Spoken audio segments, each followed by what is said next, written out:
The Precision Racing League's iRacing Sunday Series Season 7 kicked off with the first week at Circuit of the Americas for a 45-minute race with newcomer and iRacing Pro license holder Hunter Manley of Apex Racing UK taking pole position, 0.3 faster than last season's champion David Wormald.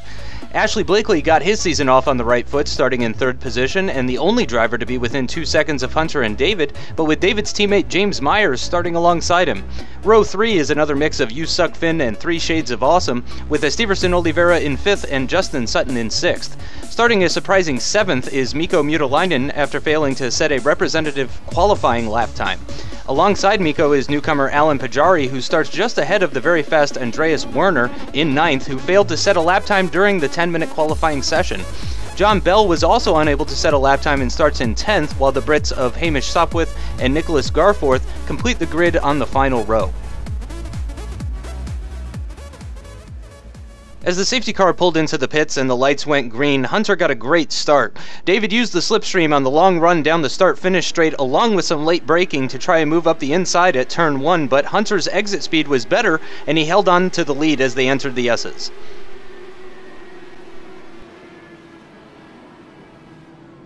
There was drama a bit further back on row 3 when Justin got the jump on Esteverson for 5th place. Esteverson braked later for turn 1 and had the inside line, but oversteer under braking sent him into the grass at the inside of the corner and dropped him down to 10th. The drama continued further back as rookies Nick and Hamish were entering the S's side by side when Hamish hit the sausage curb at the inside of the corner and launched his DW12 into a spin, lightly tapping the barrier but avoiding major damage. After jumping Esteverson for 5th position at the start of the race, Justin looked to gain another position on the opening lap with a great run out of turn 9, which allowed him to move up the inside of James at the hairpin.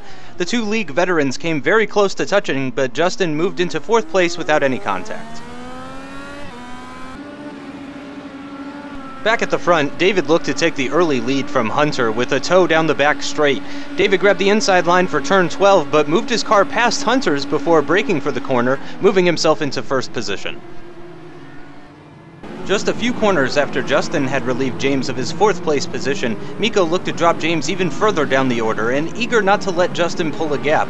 Unfortunately, his eagerness led to contact with the back end of James's car at the exit of turn 16, which spun James around and dropped him to 9th position behind his teammate Esteverson, while also receiving a shocking penalty for cutting the circuit.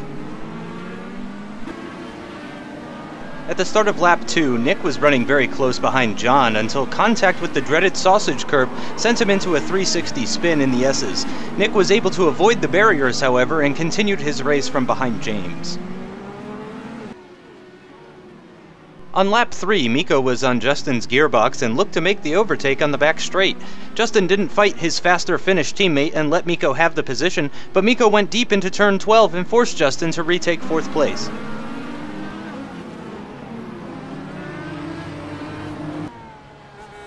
Justin didn't make Mikko's job any easier when he locked a tire under braking for the final corner, which nearly sent Mikko straight into the back of him. By lap 4, David was still hanging on to the lead of the race, but with Hunter in hot pursuit.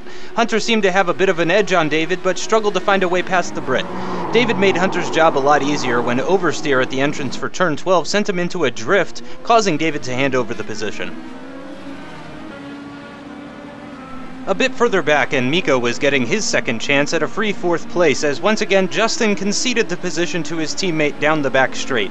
Mikko again went deep into turn 12, but this time managed to lose less time and was able to turn his focus towards Ash in 3rd place. Immediately after losing 4th to Mikko, Justin came under immense pressure from Andreas. Justin did his best to try and hold up the very fast German, but was forced to concede the position at the exit of turn 18, where Andreas showed just how fast he is. After 4 laps of racing, Ash had proven to be the only major contender for the lead of the race besides Hunter and David, but that all changed on lap 5 when Ash went into a slide at the exit of turn 12, which nearly sent him into the Armco. Ash found reverse and was able to continue his race without damage, but lost positions to Andreas and both of his teammates, rejoining the race just behind Justin. Drama on lap 6 when Nick hit the sausage curb at the start of the S's. He was able to keep it out of the wall, but didn't notice James was so close behind him, and the two of them made contact at high speed while Nick was attempting to rejoin the track. A bit further up the order, and Ash was proving his worth and his third place qualifying position as he made short work of his teammate Justin when Justin went deep into turn 12.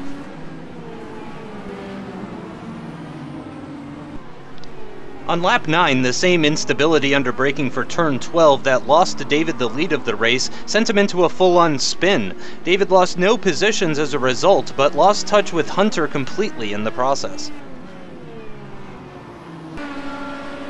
Meanwhile, Mikko had been able to keep Andreas at bay for 5 laps, but could hold out no longer when Andreas grabbed the inside line for turn 12 and moved himself into a podium position before the pit stop window had even opened.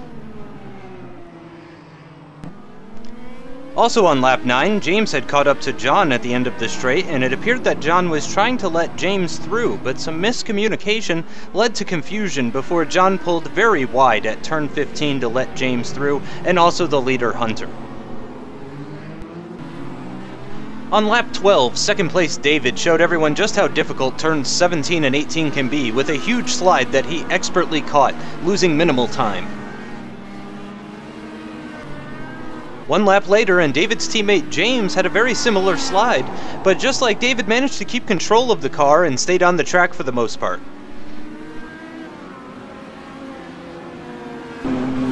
At the end of lap 13 is when the first of the frontrunners came into the pits for fuel and tires, with both David in second place and Mikko in fourth place pitting. The undercut could be powerful, but the amount of traffic would play a heavy hand in their fates. As David came out of the pits at the start of lap 14, he managed to stay ahead of his teammate Steverson, but behind Justin from the rival USUC Finn team. With already better pace than Justin and combined with fresher tires, David made quick work of the American at the same location where Andreas had passed him at turn 18. Not normally an overtaking location, Justin had been passed twice at that corner already. On lap 15, James got a bit too heavy on the throttle coming out of turn 9, which sent him into a 180-degree spin. James quickly found reverse and got going again, but his frustrations were obvious in what had been a very difficult race already for him. Later in the lap, as Steverson came under attack from Andreas, who had already made his stop, as Steverson was still going on his first stint and put up very little resistance when Andreas pounced after turn 16.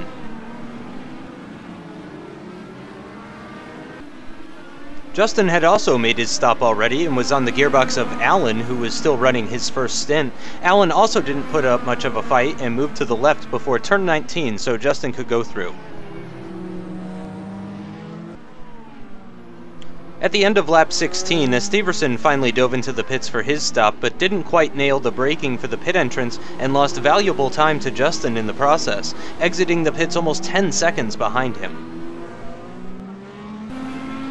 On lap 17 of the race, John was getting a blue flag to let Ash through and then spun at turn 9, much like James had previously.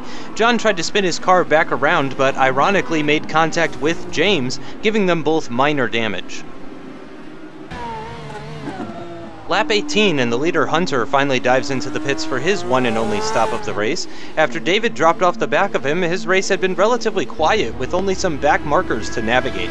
His stop went well and he rejoined the race without having lost the lead.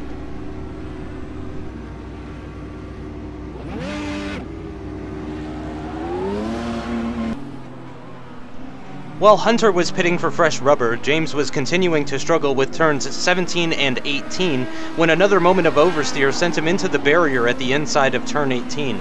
It's very likely that with all the incidents in the race, James had suffered some aerodynamic or mechanical damage, possibly both. With not much left to salvage, James entered the pits for the final time before retiring completely from the race. Certainly one to forget for the American.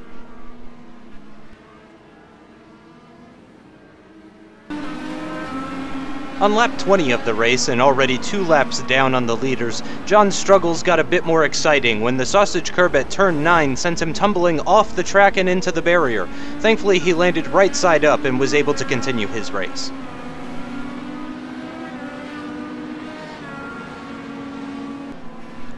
One lap later, and severe bad luck struck Andreas, who had been blinking a bit during the race, when he blinked for the final time and lost connection to the server while running in third place.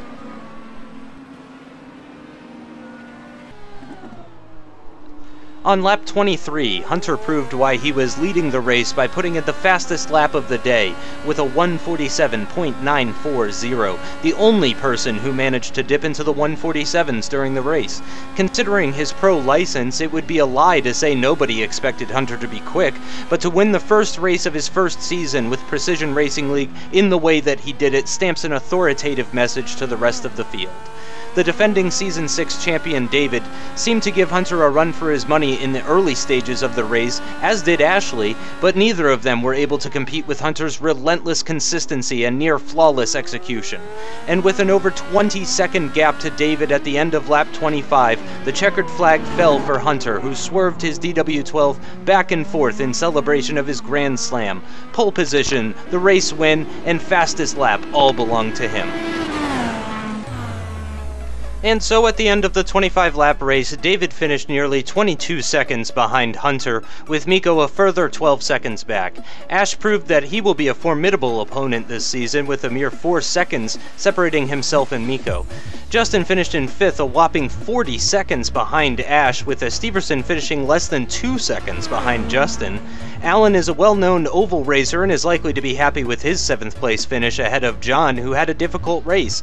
The most difficult races of all were those of Andreas in 9th, who disconnected in a podium position, and James in 10th proved to be the single most unlucky person of the day, with the numerous incidents. But he completed enough of the race to earn some much-needed points for his championship. Nick and Hamish were unclassified at the end of the race for failure to complete the minimum number of laps on their first outing with PRL, but we look forward to seeing them in future races, and with more experience behind the wheel of this challenging car, they will surely be contenders. At the end of the parade lap, Hunter pulled off the track at turn 19 and did some donuts in celebration of his victory. Nobody could blame him for being happy about his Grand Slam in his first race with PRL. While Hunter celebrated in traditional fashion, the rest of PRL began celebrating the end of yet another league race in traditional PRL fashion by smashing each other to pieces.